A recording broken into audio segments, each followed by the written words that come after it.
নমস্কার বন্ধুরা, তোমরা সবাই কেমন আছো?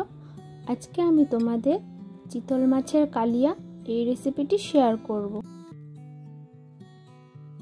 রেসিপিটি করার জন্য প্রথমেই লাগছে আমাদের চিতল মাছ। তার জন্য আমি 3 পিস চিতল মাছ নিয়েছি।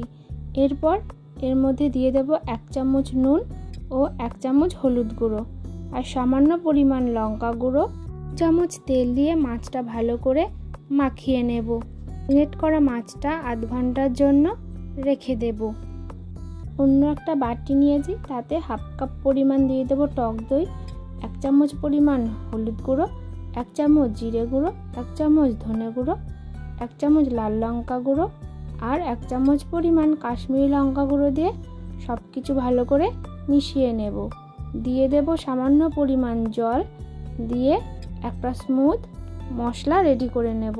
পর একটা কড়াই গরম করে নিয়ে তাতে দিয়ে দেব পরিমাণ মতো সরষের তেল। তেলটা গরম হয়ে গেলে দিয়ে দেব সামান্য পরিমাণ নুন, এতে করে আমাদের মাছ কড়াইতে দিলে তেল ছিটবে না। দিয়ে দেব ম্যারিনেট করে রাখা মাছগুলো, দিয়ে এপিট ওপিট বেশ লালচে করে ভেজে নেব। এবার আমি 2 থেকে 3 মিনিটের জন্য ঢাকনা চাপা দিয়ে দেব। 2 থেকে 3 মিনিট পর ঢাকনা খুলে একটা সাইড হয়ে যাওয়ার পর অপর সাইডটাও ভালো মতো করে উল্টে নেব। যদি আমার চ্যানেলে নতুন কোনো বন্ধু হয়ে থাকো তাহলে কিন্তু চ্যানেলটা অবশ্যই করে সাবস্ক্রাইব করে দিও। আর সাবস্ক্রাইব বাটনের পাশে যে বেল আইকন আছে ওটা কিন্তু অবশ্যই করে ক্লিক করে দিও আমার সব ভিডিও নোটিফিকেশান সবার আগে পাওয়ার জন্য। মাছগুলো দুদিক লালচে করে ভেজে নেওয়ার পর তুলে নেব। ওই একই তেলের মধ্যে দিয়ে দেব 2টো লবঙ্গ, 2টো এলাচ, একটা দারচিনি আর সামান্য পরিমাণ গোটা জিরে। মশলা থেকে গন্ধ ছেড়ে এলে দিয়ে দেব পেস্ট করে রাখা পেঁয়াজ। এখানে আমি একটা বড় সাইজের পেঁয়াজ বেটে রেখেছি। এটা হালকা ভাজা ভাজা হলে দিয়ে দেব 1 চামচ পরিমাণ আদা রসুন বাটা। আদা রসুনের কাঁচা গন্ধ চলে যাওয়ার পর যে দইয়ের মিক্সচারটা রেডি করে রেখেছিলাম সেটা দিয়ে দেব। দিয়ে মশলার সাথে ভালো করে কষিয়ে নেব। মশলা ভালো করে কষানো হয়ে গেলে দিয়ে দেব টমেটো পেস্ট। এখানে আমি একটা টমেটো ব্যবহার করছি। আমি গ্যাসের ফ্লেমটা মিডিয়ামে করে রাখবো। মিডিয়ামে করে রেখে সব কিছু ভালো মতো করে কষানো হয়ে গেলে দিয়ে দেব হাফ কাপ পরিমাণ জল। এখানে তোমরা যে যেরকম গ্রেভি রাখতে চাও সেরকম জল দেবে।